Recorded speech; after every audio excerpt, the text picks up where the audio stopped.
Ruler School is brought to you by Odyssey Games, where you can go to pre-order upcoming Force of Will sets, ccgprime.com for singles and supplies, cardodoko.com for those rulers in the international market looking for product, the Ruler School Circuit Series now taking orders on our Q3 2024 circuit kits, and our guest lecturer members, Fight Ramen. Class is in session. So we'll get to it. Hey there, rulers. Welcome back after a long week of Force of Will, including the last Discord GP for the United States season. Congrats to Logan Moses on taking home that invite to your favorite ever live Force of Will podcast. It's Office Hour, which featuring myself, DMO73, and I'm joined as always by Paul Reisman. We trucking. And my wife, Emily, who's standing over there. Say hi, Emily. Off screen. Hey, guys.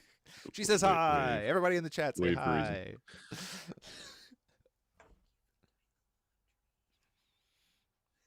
Everyone says hi, Emily. Everyone in the chat is saying hi. Okay. Yay. Okay, we got cards to talk about.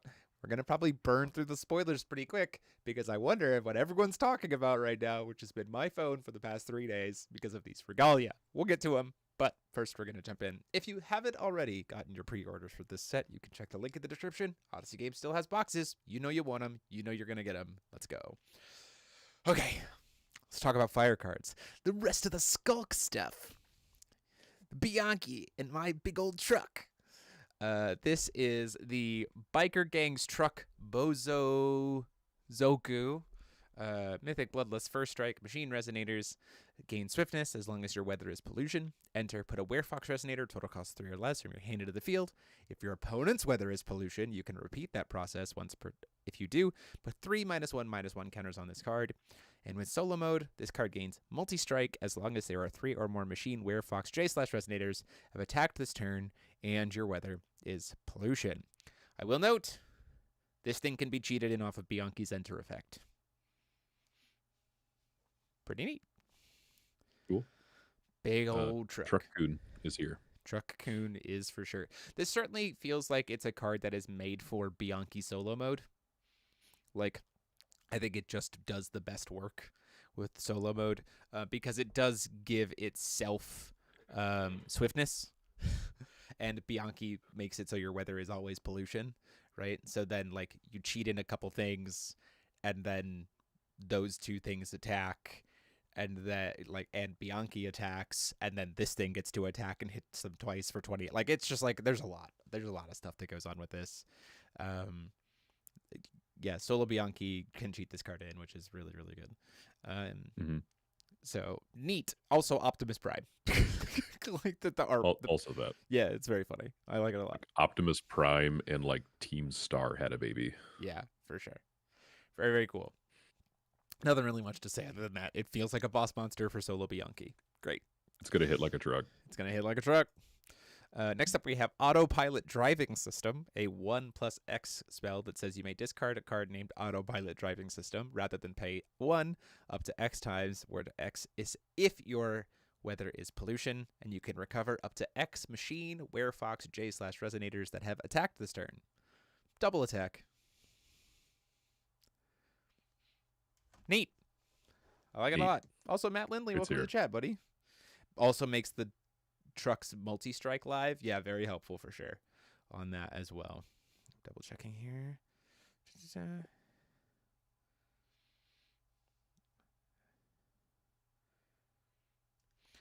Okay. And going on, we have the last Werefox one. We have Position in Front. 2-drop, you may have up to 4 copies of this card in your deck for each of your Werefox starting rulers. So if you're playing tag, you get both. You pay 1 red less to play this card if it targets a Machine Werefox J ruler. So once they've flipped, destroy target non-ordered J/Resonator you control. If you do, this card deals 400 damage to target player or J Resonator. Your opponent's weather is pollution. It deals 400 damage plus an additional X 100 damage instead, where X is the combined number of cards named Position in Front in all graveyards multiplied by 2. This to me feels like, because I believe Kimie has Imperishable, right? Doesn't she? I have no idea. I have to go back and check. Because this feels like you're flipping. We can go back, yeah. It feels like you're flipping Kimihei and then burning face with this? The mask gives imperishable. That's what it is. Yes. So the mask that they use gives imperishable, so that you don't care about them being killed, right? So it's a way to throw damage at face, which is neat. No, that it's all graves, so those mirror matches are going to be crazy. Yeah. Correct. Yeah. Very silly stuff. Red looks like it's going to be a lot of fun. I'm excited to play it. Then we get to jump into Cthulhu supports. We have Alex Sansta. We've seen her before. We kind of talked about her before. And we've seen her J Ruler side before. The Throm, Hound of Eternity. But what we hadn't seen, which is the card we're talking about today, is the Green Jade Amulet. This is the card that was kind of advertised. So it is a 2-drop Regalia. This card gains the following abilities in all zones. If it's stacked below any number of cards, the top Cthulhu J Ruler card of the stack gains and cannot lose the following abilities as it enters the field. Untouchable, limit 2, mythic, eternal. So this means that Throm will be eternal when it flips, which is crazy, and will then have limit 7 is currently the mindset, so it'll have 7 limit counters on it. Spells or abilities your opponent controls cannot remove counters from this card, meaning that you can't, like, Last Days of a Powerless Dragonoid Throm. Cause the game to You cannot play spells with attributes other than red, blue, or black, so no white cards.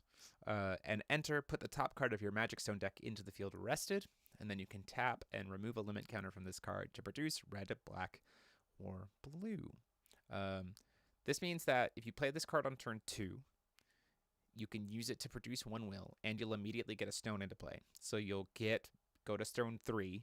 Then the following turn, as Alex Sansta, you can use this to produce will, and the stone that it did, Judgment into Throm, get another stone, because Throm will have the enter effect of get a stone into play rested.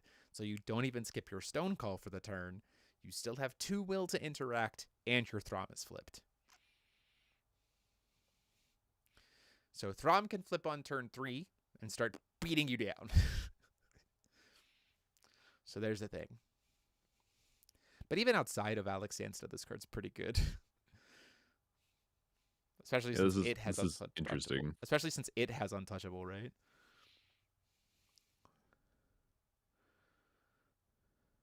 I'm trying to think if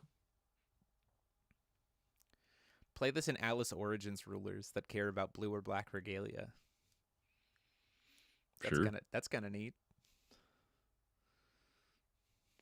And then you get to play red as a third color. Yep. Well, you could do you could like play turn 1 like Yggdrasil to then go search for this, and then next turn use Yggdrasil and 1 stone to play for this, and that like you could do all kinds of silly things. Fun fact, the green amulet showcasing here is based on the Hound amulet, which was a centerpiece item in Lovecraft's short story The Hound, which makes sense because Throm is a Hound of Eternity. Hounds of Eternity, Hounds of Tindalos. It's everywhere.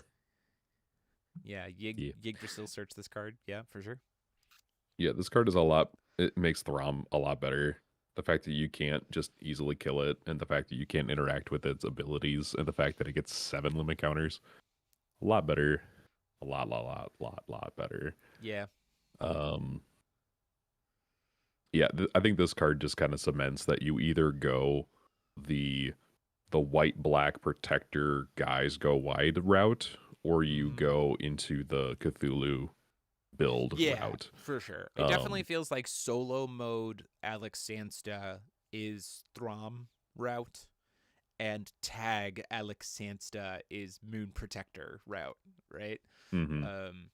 Although I will say that it doesn't say you can't play the activate abilities of cards with those colors. It just says you can't play the spells of those colors. So the Moon Protector things to like reanimate the Moon Protectors is still very much a possibility, I think. But though I think you might have the wrong Jade Ruler type at that point.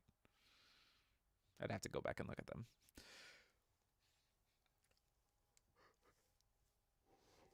Yeah, neat. I like Good card. You're playing 4. Oh, yeah. If you're playing Alex Sansa, you're playing for Throm, you're definitely playing 4. Yeah. Cool connection to Wolfgang's history in the story, maybe. Who knows? Let's look at more darkness cards, shall we? We have Mm-hmm. Throm's Trail of Black Fire. Keep in mind that anything that says Throms in its name, whenever you swing, you get to go put it into the field once per turn. So once per turn, you get a free card with Throm once it swings. So the fact that these are additions or resonators is relevant as opposed to chance. So Throm's Trail of Black Fire, quick cast mythic, pay 1 red less to play Inheritance of Abilities of Cthulhu cards.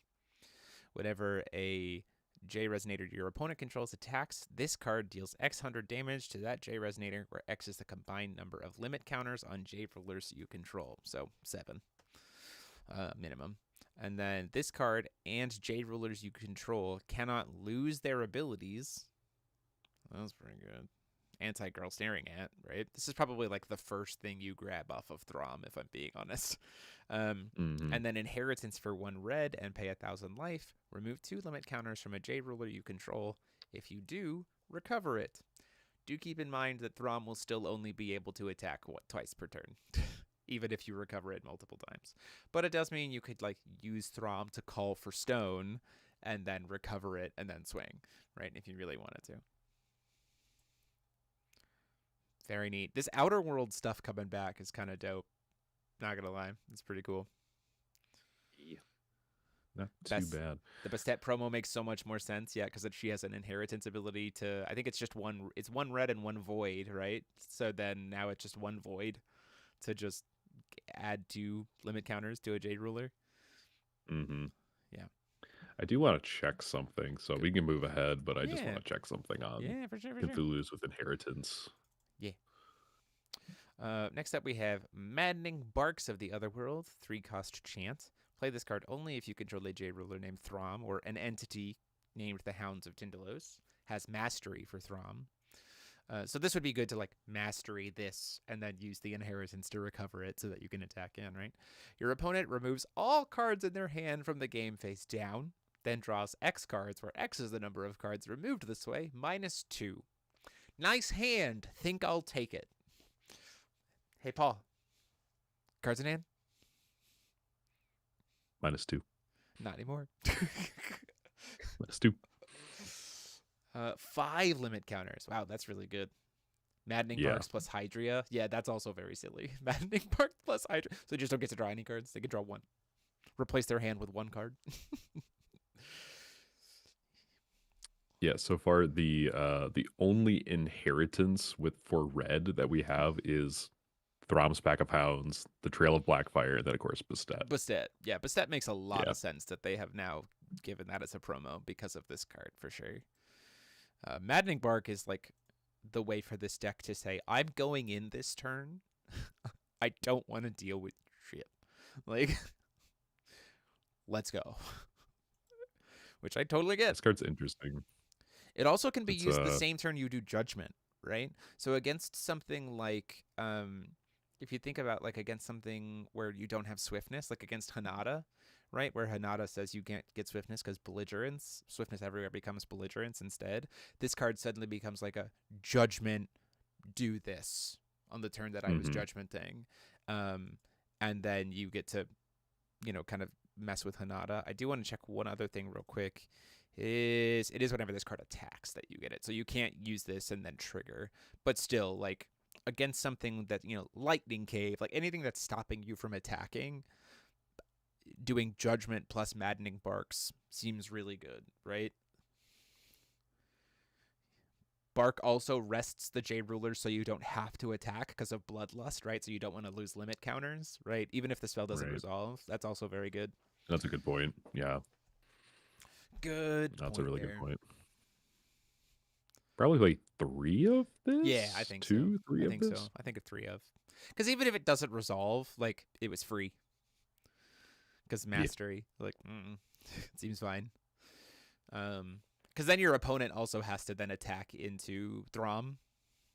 Your opponent must attack this card if able, right? So then, even if it doesn't resolve, then anything they have on board is just like, well, please attack this. And you're like, but I don't want to. You're like, do it anyway. Too bad. I could see, strangely enough, a Throm build, a heavy, so like, we'll talk about this when we talk about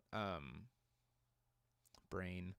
We'll talk about this when we talk about the Regalia later. But if Mask becomes relevant, a Throm control playing Yggdrasil would make a whole lot of sense in like an era of Mask, right? Because then you're like Yggdrasil on 1 dodges Mask, and then the next turn you have the will to be able to play Amulet, and then you Judgment Throm, and then you're just like, great, let's go. Yeah, you kind of dodge Mask if your opponent sees your Yig and they're like, cool. But then they have to spend a respond resonator with to try Mask to kill it, with right? coin. It's like, okay, now I have a dead Yggdrasil and I have to use both my stones. So going into your turn, I don't have any stones up and I can't tap my Yggdrasil. Just a thought. Yeah, I don't know. We'll talk about Mask in a little bit. The It keeps you off. The implications of Mask are very interesting for deck building, but we'll get to that in a minute. Yeah. Next up, we have Black Smoke of Tyndalos. This card gains quick cast in all zones as long as you control a Darkness Cthulhu J Ruler. Put a limit counter on up to 3 target J/resonators your opponent controls. They gain limit 1, and at the end of turn, if there are no limit counters on this card, its controller expels it instead until the end of game. You may remove a limit counter from an entity you control, and if you do, put a limit counter on a J Ruler you control. Also, Mastery Throm, Hound of Eternity. This is very good against like aggro decks if you're playing Throm, because then you Judgment Throm, tap this, put limit counters on 3 of your opponent's things. By the way, Throm has Eternal. Your opponent's guys have to attack into Throm, and then they either die from the damage or get expelled at the end of the turn. Crazy. Cute. Throm control, I think, is legitimately going to be very good. Very real option.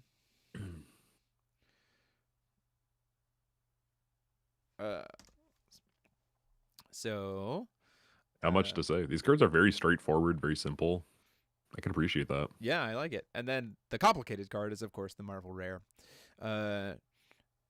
Angled Fire, or Engeed? Is it Engeed? No, it's Angled Fires of Tyndalos. So it is a Resonator, Flame Spirit, 1x, Limit X, Pierce Bane, Barrier Chant, 0/0. You may pay 200 life rather than pay this cost pay 1 up to X times to play this card. You cannot pay more than 2,000 life this way, so max X is 10. If you control a Cthulhu J/Ruler, players cannot chase to this card, which is nice because you want to pay life into it and you don't want it to get mirrored. This card gains +100/+100 for each limit counter on it. And if it's solo mode, Ultra Terrestrial Fire, 1 blue, remove a limit counter from this card, put a token copy of this card into the field. It enters the field with Y limit counters, where Y is the number of limit counters on this card. So you remove 1 limit counter, this thing has 9. The next one will then enter with 9. Play this ability only during your turn, and only 1 Ultra Terrestrial Fire ability during your turn. So just over time, the fire spreads, right? I think this card's dope. I think this card's very cool. This is another pay life to do this thing card. So the best part is, even if you want to dodge mirror outside of decks that play this card, you just pay black 1 and then pay 2,000 life, and then you're good. Mirror doesn't cancel it, and you also go down in life. So in decks that want to use Belial's support, this is really helpful. Yeah. When I think of decks that want to that's use true. Inferno. That's interesting. Yeah,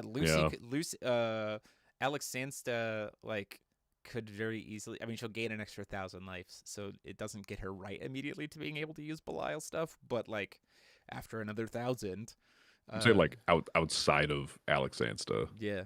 Outside of Throm decks. This is just another I'm gonna lose a bunch of life enabler. Yeah, and then play which is Belial. usually the hallmark of the card Belial rather cards. than everything else. Here's a question.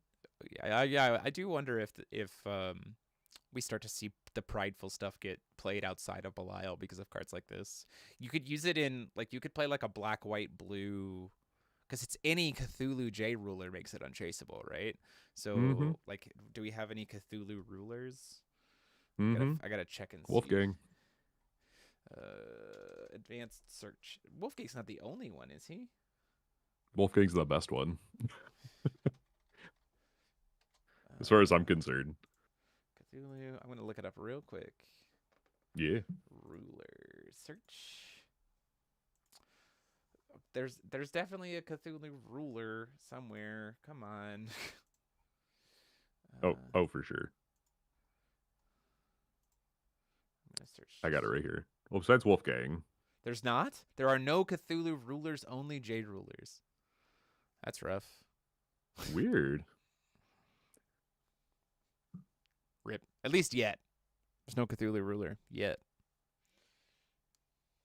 Fascinating. Wolfgang's demonic. Still cool though. Very cool card. Oh, is he? Yeah. You're kidding me. Let's Hold talk on. about Grim Cluster support. I don't Yeah. believe you. Okay. We Dang did get to see the finalized text of the Musketeer, right? Which is unchanged. Interesting card.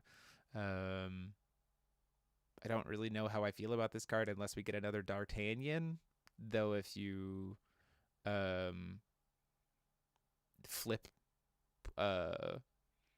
it makes it so you can flip Puss in Boots faster, right? And then Puss in Boots flips over and is D'Artagnan on his J ruler side, so like that's pretty neat.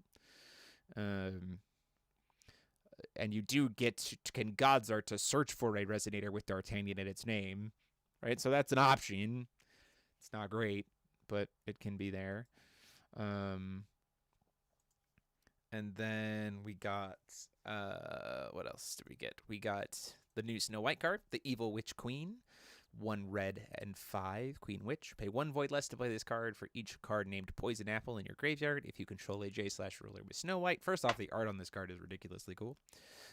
Enter, search your deck, graveyard, and or hand for a card named Red Hot Iron Shoes and put it into the field added to a resonator your opponent controls. If you searched your deck, shuffle it. That's very interesting. Why not play it as a 1-of if you're playing multiple copies of this card? Burn your opponent to death slowly. Tap, search your deck for up to 8 cards with Apple in their name yard and different names and put them into your graveyard. Then shuffle your deck. You may discard a card named Poison Apple. If you do, this card deals X hundred damage to all players and J/resonators, where X is the number of cards with Apple in their name in your graveyard. The fact that this hits both players is so weird. Although you could easily do like, before recovery, like if you have this on field and it's stuck, or like you save it for your opponent's turn, right? You just do Calamity Shield and then tap this so that your opponent takes both halves of the damage. So That's certainly a thing you can do. Yeah. Yeah, I don't know what else to say. This is just a burn card. Another win con. Yeah, it's just another win for Snow White, which I think is fine. Yep. Then we got New Dragon. Tiamat, the evil dragon queen, so another queen. 4-drop 2/12 with mythic, bloodlust, and flying. Attacking does not card this card to rest. Card can attack up to 5 times during your main phase. This is actually, is it strange that this is actual confirmation that combat is like considered actually just still in the main phase? There have been some weird times where that's kind of mattered, where it's like, well, I know we're going to combat, but are we still actually in the main phase? Like, there's always a question about it. Yes. You were in the main phase. You are still in the main phase. This card gains the following abilities as long as you control a J ruler named Fault Gold or Bahamut. Swiftness. Whenever this card attacks, if this card attacked 5 times this turn, so this is the 5th attack or later, search your deck for a card named Dragon King's Flame, which is 800 damage, by the way, and play it without paying its cost. If you do copy it, you may choose new targets for the copy, then shuffle your deck. So actually 16 damage. So she represents 22 damage by herself. Or sorry, 24 damage by yourself. 26 damage. How much is Dragon King's Flame? You just said it's 800. Oh, yes, you're right. So 26. I can math. It's fine.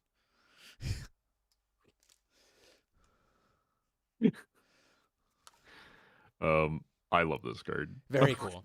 Because Tiamat, 5-headed dragon. Because Tiamat, because art, because Bow to the Queen flavor text. This card is just amazing. This card is fantastic.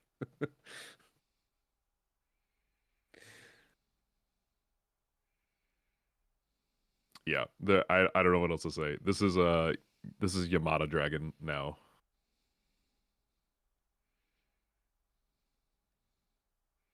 Yeah, good alternative to Electra.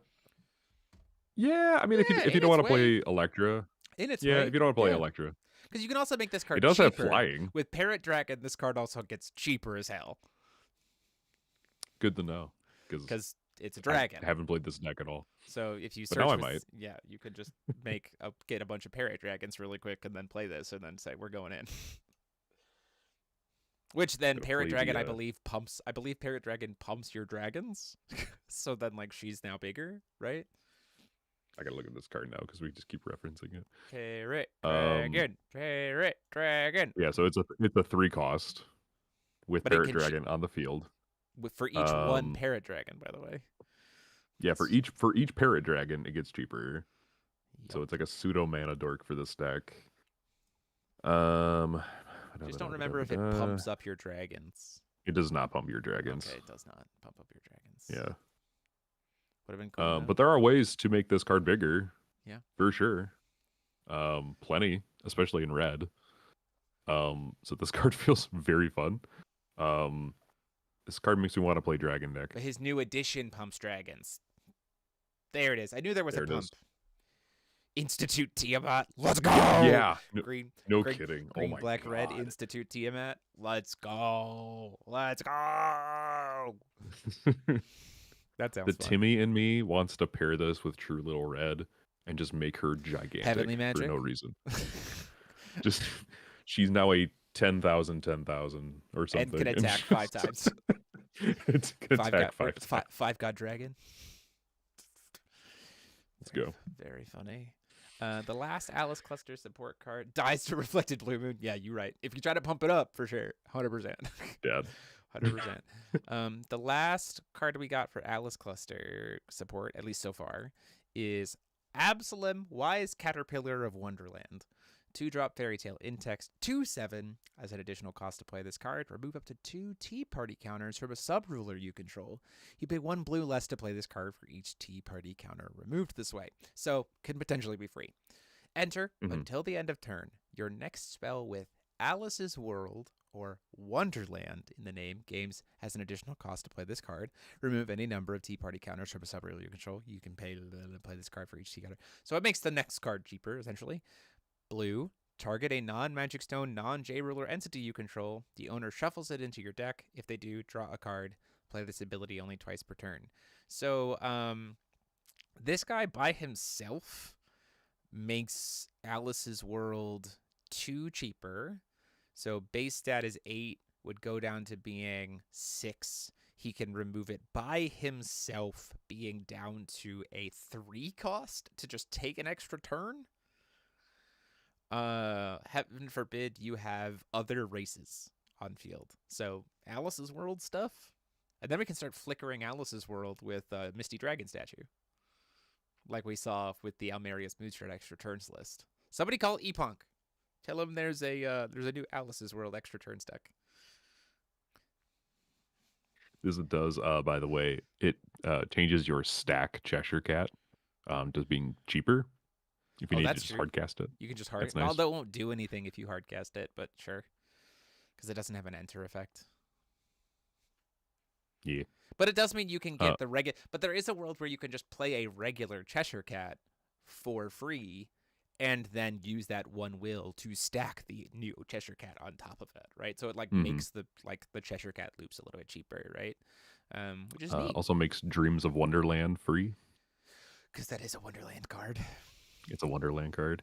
Also, the Crystal Glass of Wonderland edition that we got in Pilgrim Memories can also be Traveler in Wonderland. Yeah, Traveler in Wonderland for sure. Traveler in Wonderland. This is I saw it. I just don't. This card is an interesting way to take the Alice Wonderland shell outside of being Grim, right? Because for the longest time, it was just like Alice in Wonderland plus Grim, right? And so with the combo ban of Cheshire Cat and the contract, then like there was needing to be another reason, and this is cool for that exact reason with the amount of shuffling that you can do, right? You could do some pretty neat stuff. Honestly, weirdly enough, this honestly kind of makes a fun... hear me out. It's probably kind of maybe a little bit dumb, but this does kind of put us in a world where there's like a Baja Alice extra turns deck with Tiamat. Because that deck also shuffles a bunch because of Baja.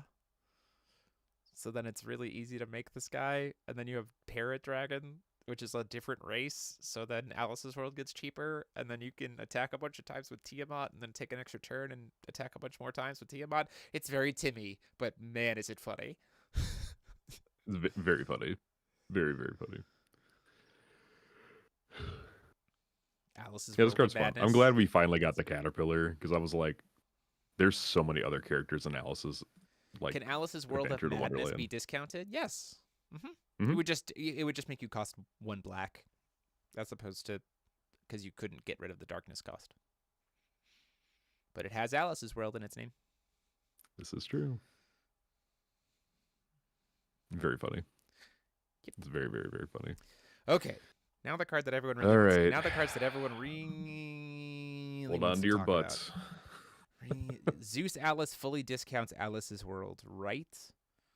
I don't think so, because it would. It says for each resonator you control. That doesn't share a race with other resonators. So Alice's World actually makes it so that Zeus Alice honestly makes it so that Alice's World is always full cost. So don't do that, because all of your resonators will then share a race with another resonator. Well, it'll still count her though, right? It'll still discount. Nope, based she is on her. she is a resonator that she will count for a cost of 1 discounted, because she is 1 resonator that doesn't share races at that point in time. So it'll be a 2 blue 5. Yeah. Not great. Don't do it. Next up, we have the cards that everyone's talking about. We're going to start with the 1-drop, work our way up to the 3-drop. Oh no, it's doing the thing. Thanks, XSplit. Right when we're getting to the good They're stuff. like, no, don't talk about it. Don't talk about it, it. Jeremy. We're going to talk about Don't talk about it. the Regalia. Accursed Ice Shards. 1-drop Quick Cast Regalia, Quick Cast Untouchable. At the beginning of the game, put this card from your hand into the field. Cancel each ability you control. Players cannot chase to this ability. Tap, choose up to 2 cards in your opponent's graveyard or removed area. Your opponent expels them. Solo mode. Each player can only play 1 spell from a non-hand area per turn. God's Art, Curse of the Frozen Casket, that's nice. Pay 0. Each player expels all cards in their removed area and in their graveyards. Banish this card, draw a card. Players cannot chase to this ability. Before we get into the card itself, I do want to talk about a few things. 1. Because all beginning of game triggers happen at the exact same time, you, the player, get to stack the order in which they happen. Meaning that if you are revealing Rogue Spectator or Shiva or anything else that is revealed outside the game at the beginning of the game, you can have those resolve first, thus this card doesn't cancel them. Also, keep in mind that it has been made aware to the companies, that they might be updating this in a CR change anyway to how Untouchable works. Kind of common consensus is that the whole idea of cancel all other abilities you control is that you can't cheat in a bunch of these Regalia all at once. Currently, the CR for Untouchable prevents that from happening, because Untouchable currently says that the card can't be canceled or targeted or moved, meaning that these abilities would get stopped. There's some discourse about whether or not Untouchable is actively applying to these cards because they're in your hand and not on field. The company's been made aware. We do believe that there might be an update to the CR of Untouchable. Don't count me on it. It might not be what happens, but a change to Untouchable so that a card can be canceled if it has Untouchable. It just can't be targeted. So this ability would then cancel all the other Regalia triggers, because the first one to resolve would cancel the remaining ones.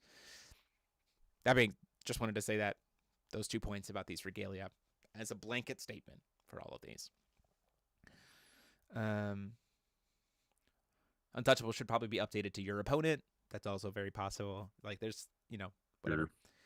Ice Shards is a side grade horn. I think it's very strong. Has very little to no drawback if you use it in a duo ruler. Yeah, this is, in my mind, this is the most generic and thus most sideboardable card. Based on the potential changes to the ban list, people are like, oh, well, this completely invalidates graveyard decks or RFG decks. I don't think that's entirely true, because if the format slows down with like burn stuff getting hit on the ban list and stuff like that, then Reanimator decks can just play slower and play discard stuff to like be able to prep. Also, this card has 0 protection, and discard decks, Darkness Reanimator decks, are probably playing high speed uppercut, so you just answer the first one, high speed uppercut the rest of them, and then go in for your Reanimator line. It just stops cheesy hyper Reanimator strats, which, hold on, let me check notes. The community has been asking for a very long time. to stop cheesy hyper Reanimator strats. Huh, who would have thought?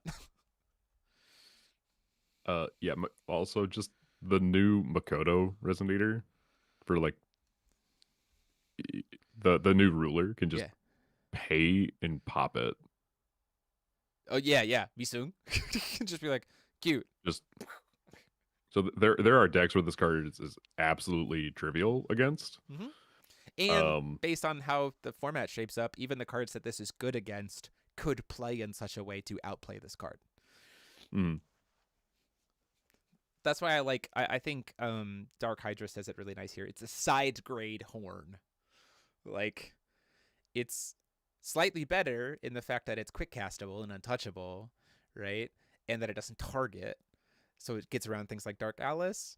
But it's like, if the format shifts up and those decks can more comfortably play their removal stuff or discard stuff, then like it almost is kind of worse, because you then have to like maybe pre-commit it, and then they'll know that it's there and then can then outplay you, right? Yeah. Honestly, the thing on this card that makes it the hardest thing to interact with is that it's a regalia, and so there's 23 potential things that you can use to sort of interact with this card to some degree. Yeah. Neo Barrier of Shadow, Destructive Assault, very good. Barrier of Shadows, Regalia Break. Barrier Shadows.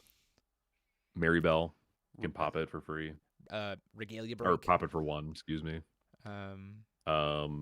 Destructive Assault, Regalia Break, like you said. Prideful Rule. Pulsing Thunder. Thunder. Surging Lightning can also hit it.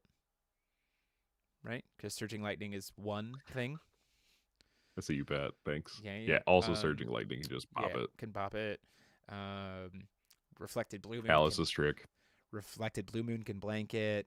Like you said, Misung can pop it. Again, this is the card that like is a kind of nice generic anti-graveyard shtick or anti-Lehen shtick that can be played around, but it's tricky, right?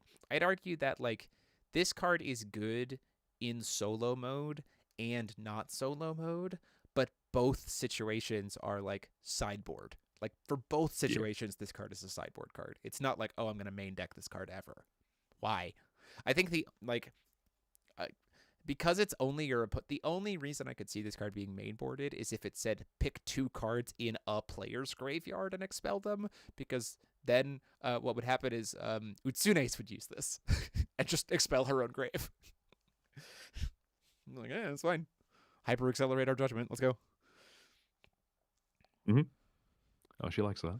Heavenly Gust, if they're really going to a lot of regalia. That's true. That's true. We're going to torrent.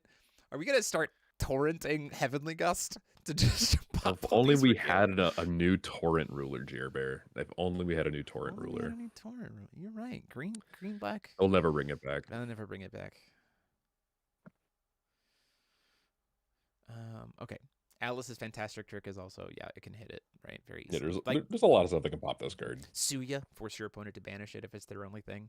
Tinkerbell, blow up the whole board. Tinkerbell pops it. If you have the turn you want to go in, you just proactively do, like, if you have enough will to set up, you just, like, girl staring at and then try to set up and go in for the lethal. Like, there's all kinds of things that you can do with this card. It's fine. Card's great. Next up, I forgot I had to add the card in naturally. Should we talk about No, we'll talk about them in order. Next up is Mask. Broken Mask of the Crusader. 2 drop. Who dat? That's glorious, bro. Untouchable, barrier J/Resonator. Players gain as an additional cost to play a non-resonator spell, pay 1. Players gain as an additional cost to play an activate ability, pay 1, as long as they don't control a J/ruler named Glorious, Mass Crusader, or Faria, ruler of divine beasts. On solo mode, cards in non-field areas lose all races, and at the beginning of the game you can cheat it in, and if you do, you draw a card. Players cannot chase to this ability. 2 new things to talk about with this card. I know that the last card had 2 things to generically talk about. We have 2 things that are brought up in this card to generically talk about. It was mentioned by the German Facebook posts, which always go into more depth than the English posts, that this is the second card this set that just mentions a blanket cost on activate abilities, which is like, well, then we can't use stones because tapping a stone would require you to pay 1 because it doesn't say non-will activate abilities. It is believed, according to that post, that the CR is going to be updated to differentiate between will abilities and activate abilities in some way so that this would not stop you from doing taxing of stones, or this would keep you from doing stones, which is good. Second, the other distinction that this card raises a question of is the definition of areas.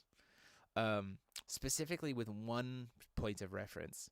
It says cards in non-field areas lose all races. The question becomes, does your sideboard non-revealed cards in your sideboard count as an area? And I say that this matters because Fox.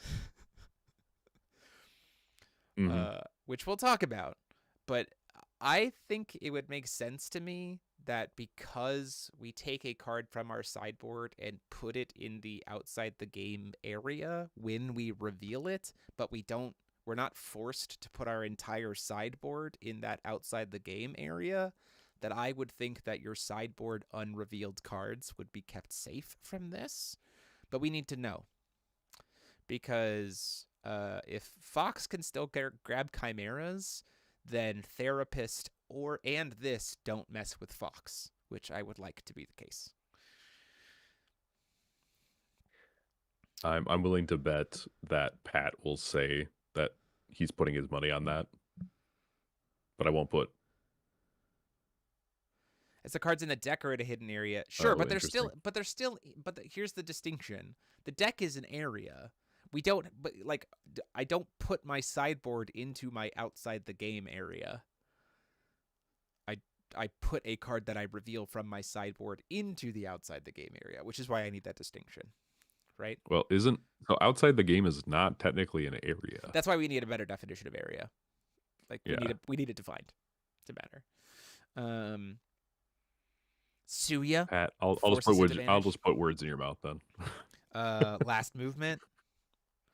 Matters for Witch Trains, Future Typhon. Outside the game is not a zone. It's not a zone. Yeah, but it might be considered an area. That's why we need a definition. We need a better definition of area. Okay. Right.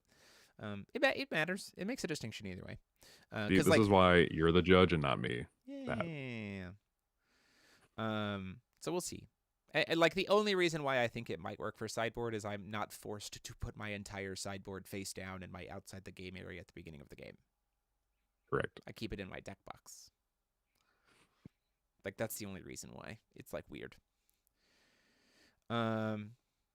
Metal life forms are considered additions during fusion to see if this taxes them. Matthew Lindley thinks this card is bad for the game and hard limits interaction. I don't necessarily agree. I think this forces you into resonator-based interaction, or again, pushes this into an area where mana dorks matter. Play the best cards in the game. Will ramp, bodies with ETB effects. Will ramping becomes more important, or being able to fight more, kind of a thing. Imagine turn 3 or turn 4 playing 2 masks to control what your opponent tries to cheese. This does do to both players, right? That's an important distinction, right? This does hit both players, all of these. So Mana Dork's time. He's ready for homies my homie 3 wise men. Let's go. Outside the game is not an area, or sideboard is not an area. That's what we need to figure out, right? We got to define it, Robert. Mana Dorks with this, play into this very well. We also have lots of good resonators, things like that. Suya can force you to at the end of the day, this Suya card can is force you to get rid of it. Yeah. This card slows down the game. Like, this card forces you to slow down the game. It's a defensive card. It slows down aggro decks. It stops or invalidates, honestly, the best economy focused strategy in the game right now. Burn. Some of the best economy strategies in the game, including Lucy. Yeah. Control needs a good card right now. Yeah, Jeremy, I do think I agree with you in the fact that it does. I think this kind of helps aggro because they can commit to board without having to worry about fighting, right? Because the best fighting will be against it. But what this is going to do is it's going to force control decks to play more resonator-based control, which is inherently not bad because then we're like actually playing interaction. Like, we're playing the game more. I think of cards like Pointy Hat Witch. Pointy Hat Witch might start seeing a lot of play in control decks against aggro decks, right? Because then they can like flash in and kind of like double block in a sense, like prevent the damage from one thing and then block something else. I think it shifts how control gets played, and then, like I said, forces control to play into Mana Dorks to be able to be up on will. So like more like old school classic FOW. Good. Non-combo FTK, OTK aggro hasn't existed for like years. Yeah, for sure.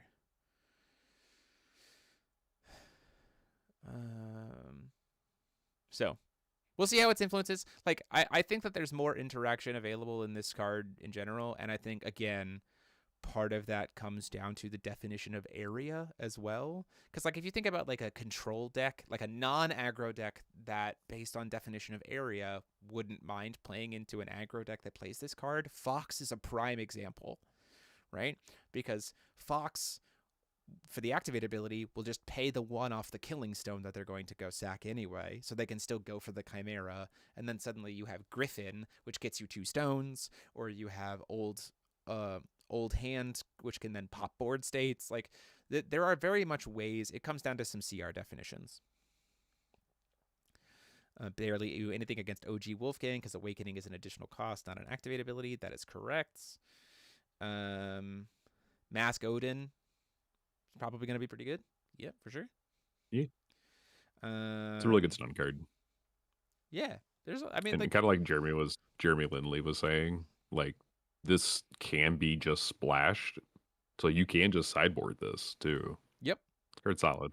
I like it. It's going to change how deck builds work. I don't think it's so detrimental in the form of like, oh, we can't have interaction, because you also have to recognize that the defensive interaction you will have to protect your aggro lines also have to be resonators, right? Like a Hanada deck playing 4 Pointy Hat Witch is going to ignore this card and still be a control shell, right? It'll play his Mana Dork. It'll play comfortably. It'll stop you from ever having swiftness, and it'll play Pointy Hat Witches to stop damage. So it will get to the mid to late game, and then you'll be like, well, okay, great.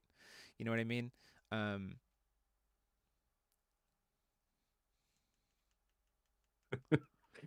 Glorious Text. Why is everyone being taxed? I'm gonna flip Glorious and start chucking giants at people, because those are inheritance abilities now. Glorious control, glorious inheritance control, right? Mm-hmm. Sounds fine to me. I'm playing dudes. Totally fine. If this was on your bingo card, why were you right? Imagine both players playing this down. Listen, you and I are playing a long game. We do need a CR update for the inheritance stuff. We need a clarification for sure about exactly what we need a clarification on exactly what is defined for inheritance, or is it just the reprinted cards that have inheritance? Because we have a lot of cards that have pay cost, discard this card that haven't been updated to new text with inheritance. That's a big distinction. Lorite is still the best card in the game. Oh yeah, Lorite's also very good because it's a resonator, so you can still play it and have some interaction. Like, this card doesn't say no to control. I think this card gives some nice buffer to aggro decks, and it changes how control interacts, but it doesn't mean that you don't. This card also doesn't have barrier at all from like other stuff, so you could just like, I'm just gonna play Regalia Break. I'm going to find an opportunity as the control deck, play Regalia Break, get this off the board, and now we're back to it, right? You know what I mean? This makes Mirror pay an extra will. That is correct. It does make Mirror cost 2. It shifts control decks away from cancels and more to like stun and stall, right? So things like Lucifers. Like a green-black Hanada control, playing Pointy Hat Witches, Lucifers, that kind of stuff. Could be very good into this environment. Sunez really loves this card, by the way. Yeah, does she? Oh, that's true. Because it makes stuff cheaper, so therefore she can play her resonators comfortably, and her resonators are bomb. Like, her resonators are very good. It also protects her first turn play from a mirror. So this card is very strong. What's her first turn play is to play Aradia, Heaven of Aeon. Well, she has to pay 2 to play that then, so it's not a first turn play. This is true. Yeah. This is true. True stacks or Death and Taxes style control. Yeah, like control shifts away from hard cancel deck and shifts into like stacks. Resonator control. Like resonator based control. So we're still interacting and we're playing to board more, which I think is cool. Especially when you consider like Hanada or Yokoshima, right? Definitely a thing. Okay. Let's move on to the last one. I know that took us 20 minutes to talk about that card, and we're about to talk about one more. Let's go. There's a lot of cards to talk about here. I know that there are some people who are not very happy about this card. I get it. I understand. I think when you combine this card plus the next card, I think I have some notes for what I think these are going to do to the environment, but I think there's good there. Okay. Star Scale of the Sacred Dragon. 3-cost Regalia with Untouchable and Barrier. Magic stones without a Magic Stone type cannot be recovered in any way as long as their controller doesn't control a J/ruler with Millium in its name. Tap or pay 1 void. Until end of turn, non-battle damage that would be dealt to you by sources you don't control becomes 0 instead. Keep in mind, that is a replacement effect, not damage prevention, so Electra can suck it. Solo mode. Each player can only perform 1 Judgment, Revolution Order, Contract, and Transcend process per game, respectively. And at the beginning of the game, put this card from your hand into the field. Can't reach ability you control. Players cannot chase this ability. Ladies and gentlemen, let's pour one out for Magic Stone of Moonshade. Banned without getting banned. Correct. Let's pour one out for IU. At least, 40 best cards deck IU. Like, she can't just safely play her Omnistones. Keep in mind that it is possible to completely ignore this card. It is 100% possible to completely ignore this card. If you really want to, it is quite possible to play 10 dual color plus stones in your 2 colors splash a third that all have a Magic Stone type. Original dual stones, Pain dual stones, and Tri-stones. It is 100% possible to play that. Keep that in mind. The anti-burn stuff is very interesting. The fact that it can tap or pay 1 means that you can fight burn decks on the chase with this card, which is very interesting. Each player can only perform 1 Judgment, Revolution, Order, Contract, and Transcend process. I get that. Let's all be honest. Outside of order decks, and even then against most order decks nowadays that are being viable, most of them are only ordering once anyway. unless they're doing some stupid early cheese strat. Looking at you, Falchion, and Calmness. Like, I really like this card. I really, really like this card for what it's going to do to the environment and what it creates for the environment. I know people are going to come at me. I get it, 100%. Feel free to come at me. You and I can disagree wholeheartedly, but I really like this card. Also, I really need a Fox ruling because I want to play this in Fox. I want to slam 4 of this in Fox so fast. You think it'll change up a lot of what was stale in the meta? I agree. I actually like this one. I like narrowing mana bases. Good. Possession Stones. It's better be good Judgment Order, Contract, Transcend. No, she wasn't. Play Suya on 1 and gain 3 +1/+1 counters. Yep, for sure. There's ways to get around it. No new Tri-Stones this set. Let's pour one out for the freaking OG Mikage Seijiro. Let's go! Winter's coming unless it's a heavy kill deck. That Suya is just going to eat a Rogue Spectator, let's be honest. Does too much, also should not have barrier. I think this card's fine. I think the reason why this card does so much is because it is incredibly easy to just play around it and not care. Mm-hmm. Like, you absolutely can just... This card existing will change how you build decks, and thus will have done its job. Because this is... Of the 3 Regalia, this one is the easiest to make not a card by deck building. Mm-hmm. And I have a reason why. I wrote my notes. I said, this is my notes. What this thing does, it makes choosing when to judgment matter in an era where we also have a shit ton of rulers that don't even want to judgment anyway. Looks at Lehen, a ruler that has a really phenomenal J-ruler side, and no one cares. Makes Revolution Order decks have to walk away from cheese strats and play smarter, right? They can't just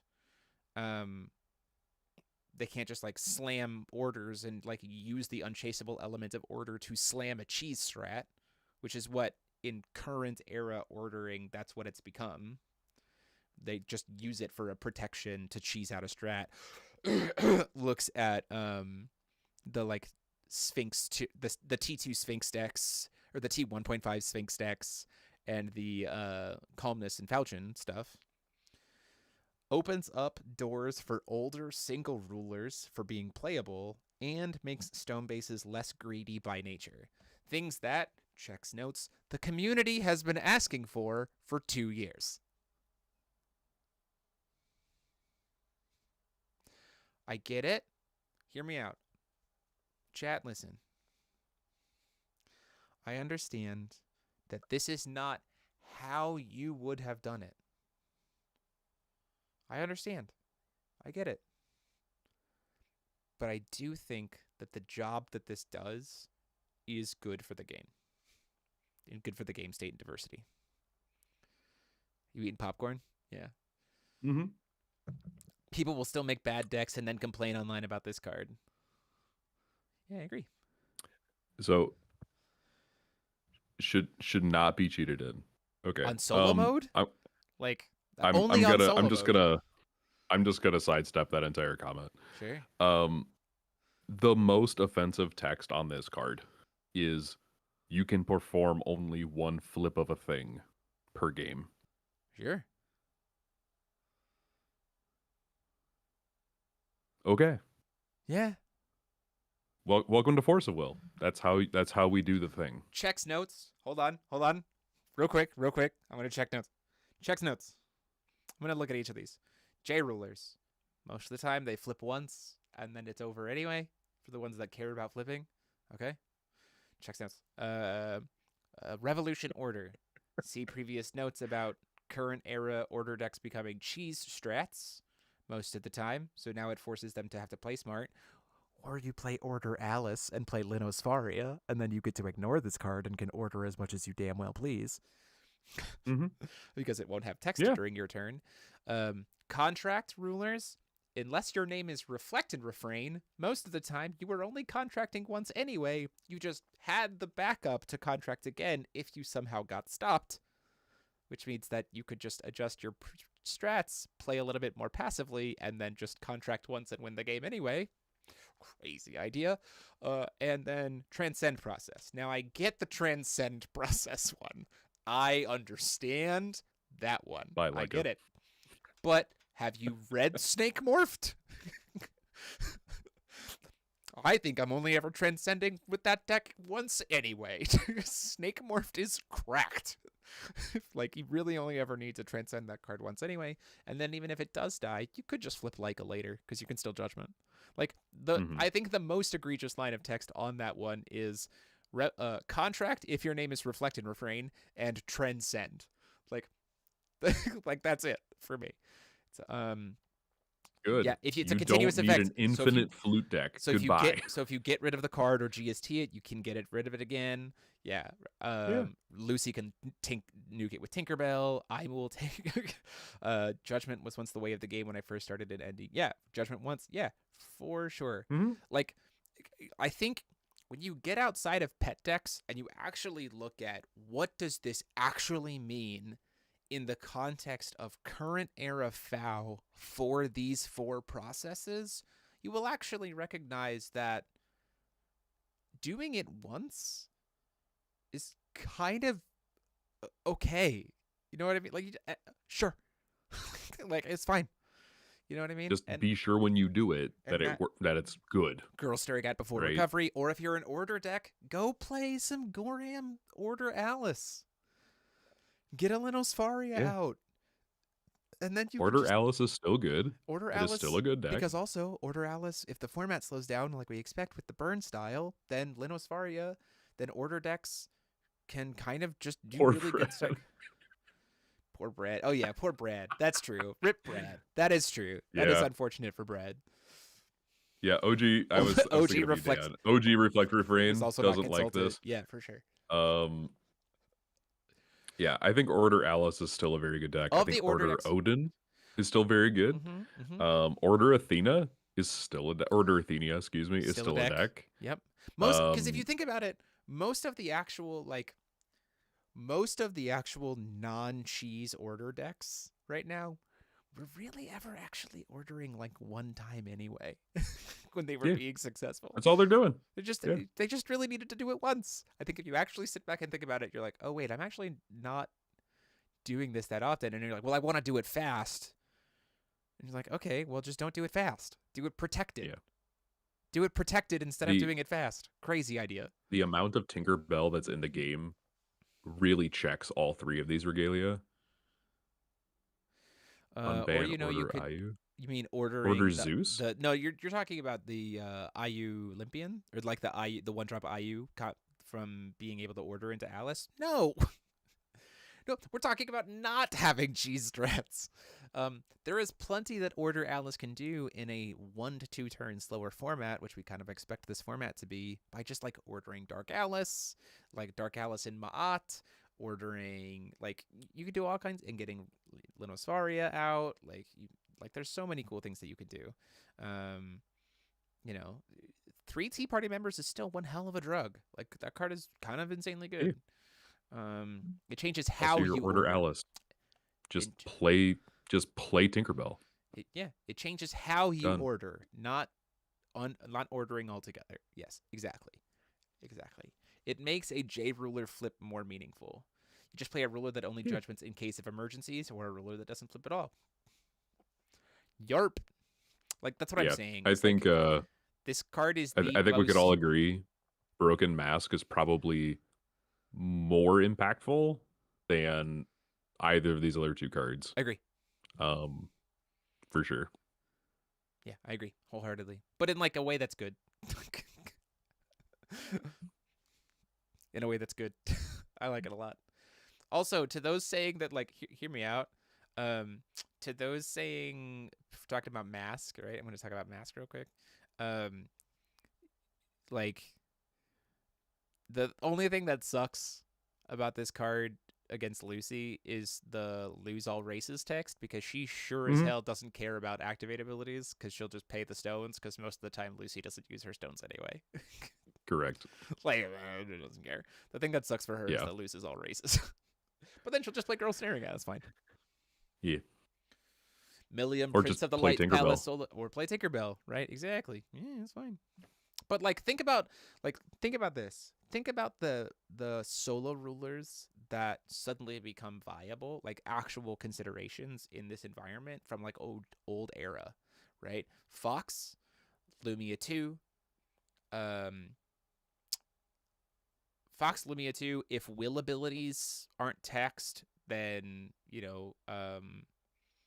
like any kind of control deck is kind of good. Faria, uh, Lapis, you know, Alhamat, like there's Hanada, Yokoshima, like all of those become like pretty good and viable as well. And all of the new rulers as well, all of the new solo mode ruler, like the new rulers from Thoth. The Solara stations, also currently under the CR. So like let's think about it this way. If you want to make a wild meta call, truly an absolute wild meta call, if Mask is the main deck of the Regalia that sees the most main deck play, Solara stations become good. Because under the current CR, Solara stations don't pay taxes. So then they can ignore this card. So that's fun. Hot meta call. Let's go.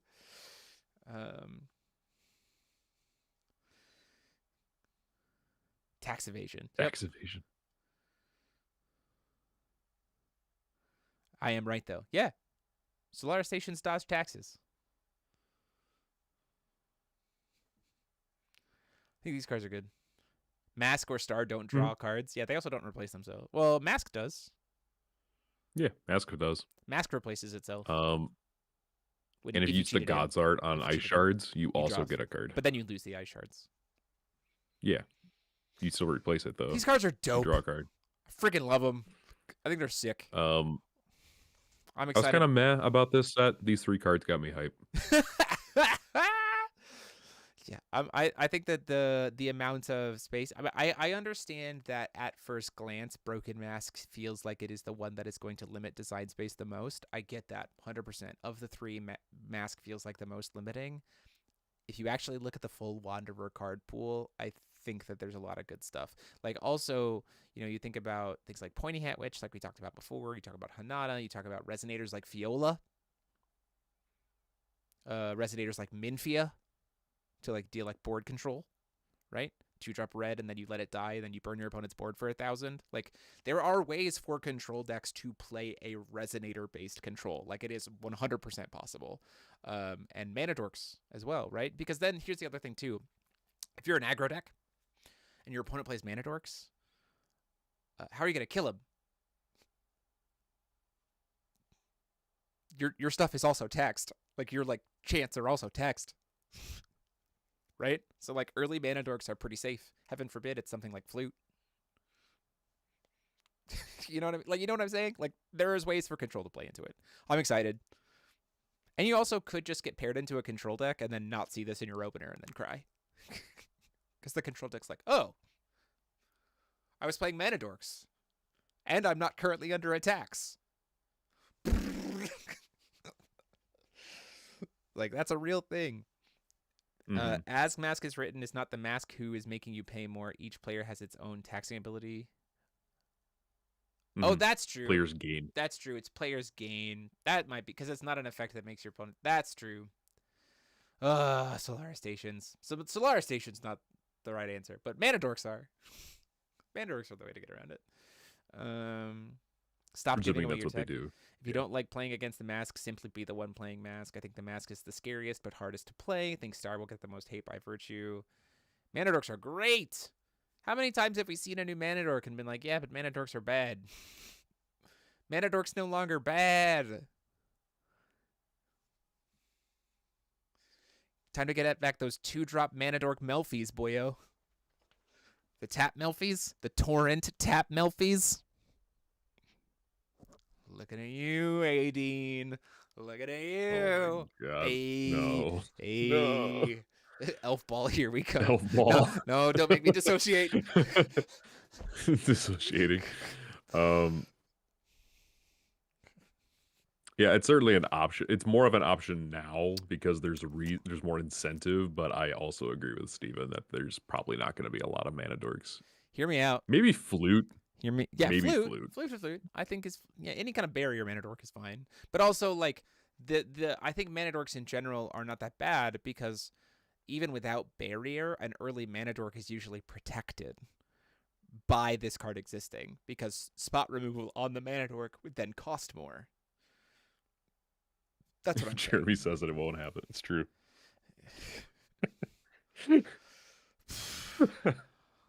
Moonwolves, yeah, those are very blue mana funny. dork that investigates. I do want to say this. Dull Sherry? Dull Sherry with Broken Mask?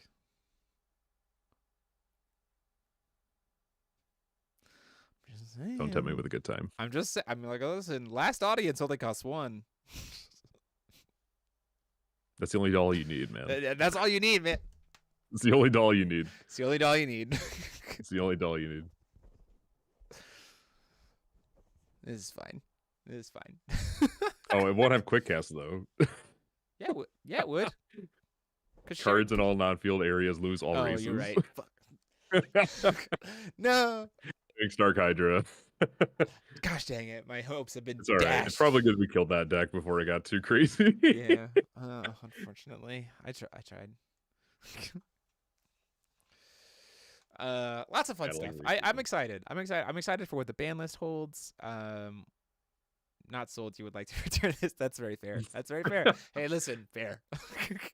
I'm excited for what the ban list holds. I think, we talked about this with Neva Lunkin. It's like things that we think probably, the data is starting to show. I think the major offenders are like Setting the Stage, Inferno, Chev's Tears, Artillerist, something related to gates. Is like kind of what we're anticipating, and then it's a matter of seeing what comes off the ban list from the rework protocol. We don't know how much of that is being hit, but if we're talking about fringe stuff that needs to be cut back, those seem like the obvious things, right? So it'll just be a matter of seeing what happens. And if you're before you talk about like, well, if Setting the goes, then Mirror goes. Like, I mean, I guess I understand, but then you have things like Broken Mask if they're Crusader, which makes Mirror bad. So like, meh. You're excited about the CR cleaning a lot of this up. I agree. I agree. Suddenly, Robert, you say that, and that just makes me want to play Order decks until the cows come home. Listen, I honestly really want to go. I want to play. I think you're a little too worried. Order Alice Control feels awesome.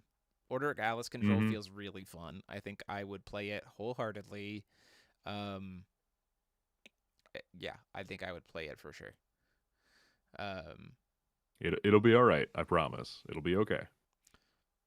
Yeah, I think there's a lot of cool stuff that comes out of this format. I think I'm excited about it. I'm excited to see what Resonator-based control decks look like when it's not just a million cancels deck. Because they can't afford to play into Broken Mask, right? You do play Order the most of our group. That's true. You just have to adapt. Or if your opponent doesn't see it in the opener, or you'll have to play ways to answer it, or things like that. Play more darkness-based Order decks. Already can see Girls Stirring At's price going up. See what happens with what gets hit and what gets changed next week. Order Alice can do the Tree Sphinx line. That's true. Order Alice can do Tree Sphinx. Because they can order... If they get Linosfaria, right? Because they can, like, turn 1... Well... They can't do it turn 2 comfortably. They can coin Tree, get Regalia, use Stone, play Linosfaria, and then on their next turn go in for Order Sphinx. Yeah. Which is fine at that point. Yeah, that's fine. Because then I'll just play Sphinx on your main timing. Because then I'll just play Persephone and then kill it. You know what I mean? Suya stonks. Doesn't even have to do it turn 1. It just can, right? Yeah. Order Alice Yeah. can do it. But that's what I'm saying. It's just like it forces Order to play smarter and later as opposed to using Order to enforce cheese strats. Does that make sense? Because like the Order decks that have been successful nowadays are like trying to do like hyper aggressive cheese strats, whether it be a Sphinx before it's impossible to interact with it, or like the calmness shenanigans. Right now, Order can be used to buffer an important card, but you also have to be mindful of like what you're ordering. You can't just continuously slam Resonators over and over and over and over and over again through Order process and let that be what gets you the game. Which I swear again, I think cards like Flute or other Mana Dorks come into play, so you can get to that Order, like bigger Order card sooner.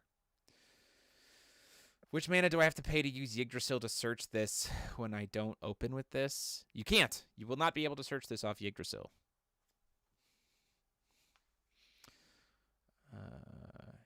I am going to slam Resonators over and over again. Yeah, I'm going to, for sure. Just just take like a Sharpie into the CR and just poorly write Void as an attribute of Will. For sure. And now you can. There you go, Resonators, Steven. Resonators go brr, and the fact that we have, I think in all honesty, the most 3 complained about environments in entirety of the 10 years that I've been playing Force of Will are when aggro FTKs or like aggro FTKs or formats where playing to board, like we ignore Resonators entirely,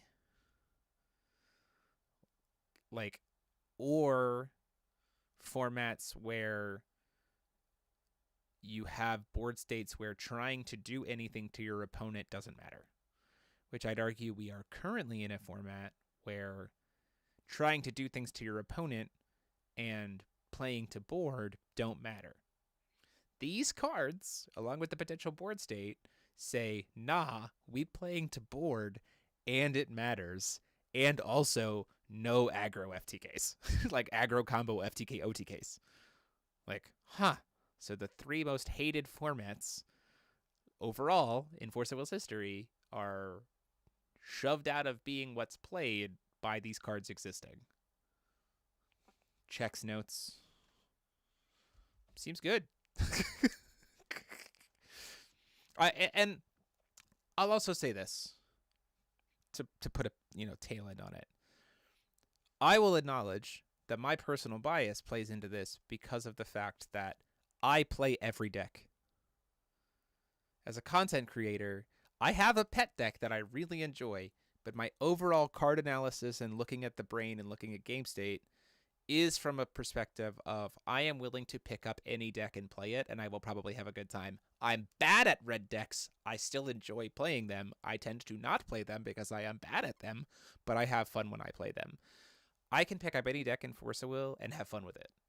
And so that, to me, I also think plays into how I view these cards because I don't have allegiance to any one given deck archetype, right? So Except that also control, plays in but that. that's okay. I mean, if I have deck archetypes that I gravitate towards, 100%. But I enjoy playing all levels of Force of Will, like all types of decks in Force of Will. And so I think that also plays into my analysis of these cards, right? Because I see this and I look at it from the context of I'm not actually attached to any one specific deck. And so suddenly none of my pet decks are being like, none of the decks that I enjoy are like so committed to or put so much time in are being killed by this card. And so I don't like, there's no buyer's remorse for me, right? And so like I can acknowledge that plays into how I view these cards. And so, those of the chat who have a different perspective of that or have more buyer's remorse by these cards, I get why these might make you angry. Totally get it. 100%. I disagree with you. We're allowed to disagree. I just think that's an important note to kind of end this here on about why I view these cards the way I do, to kind of explain my perspective. Chance standbys don't, because they bypass the they get put onto the chase, right? Chance standby snails get taxed when you trigger them. Yeah, you'd have to pay 1 to play them. but they would still be Oh, okay. but they'd still be triggered. So the trigger is free, and then you pay 1. So for something like Lunar Lake, it's still technically discounted, right? Because instead of paying 3, you paid 2. Just a discount of 1. Oh darn.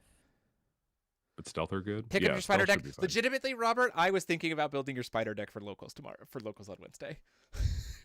Like, I honestly thought about playing the Yamaguchi dinner time shenanigan spider deck for locals on Wednesday. I think it'd be fun. I might put it together. But stealth are good. I think stealth would still have to be played. So I think it's the same thing for stealth. Rip. But still, discounted. So that's fine. K1 stealth, let's go. Stealth is a stealth is a resonator. You right. Yeah. You right. Stealth resonator. So stealth gets to dodge this card. Mm-hmm. Mom and dad. Mom and dad. Mom and dad. Still are bad. Still are bad. Executioner ain't bad though, especially when we're going to be playing. Executioner is very good. Especially since we're playing stones that require a magic stone type. Executioner ain't hella good.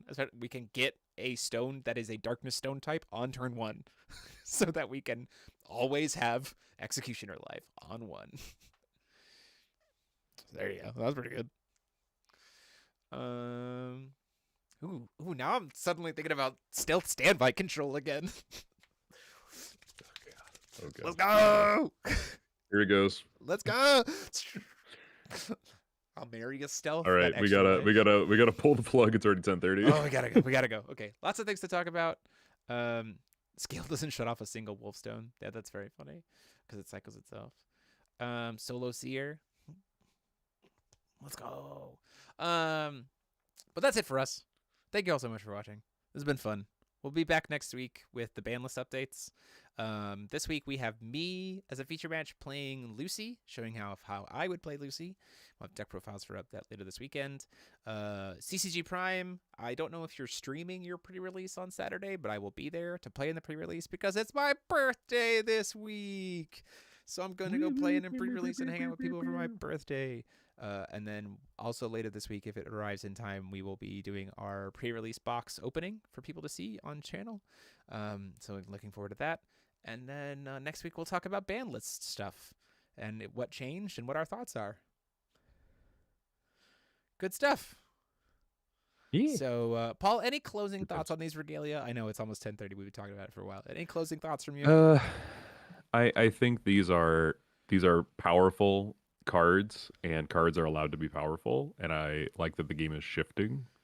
Like I said a little bit earlier, there were some decks and cards in this set that were like kind of interesting to me, but overall the set was kind of feeling like, yeah, all right. I mean, not one of my favorite sets in the game's history, but interesting. And then these 3 regalia got released, and I'm like, okay, now we're playing Force of Will. So I'm glad these cards are getting injected into the meta. I think it's gonna be really healthy, and I think it's gonna be like really interesting to see how this set of cards kind of like mirror shapes the metagame. Yeah, for sure. For sure. I will say Seer Abdul. If you don't care about judgmenting Abdul quickly, which I honestly have stopped caring about judgmenting Abdul quickly,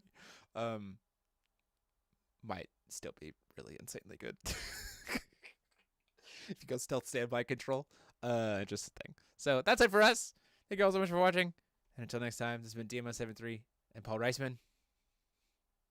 Pat, I'm actively building Resonator Olivia right now. Saying class dismissed.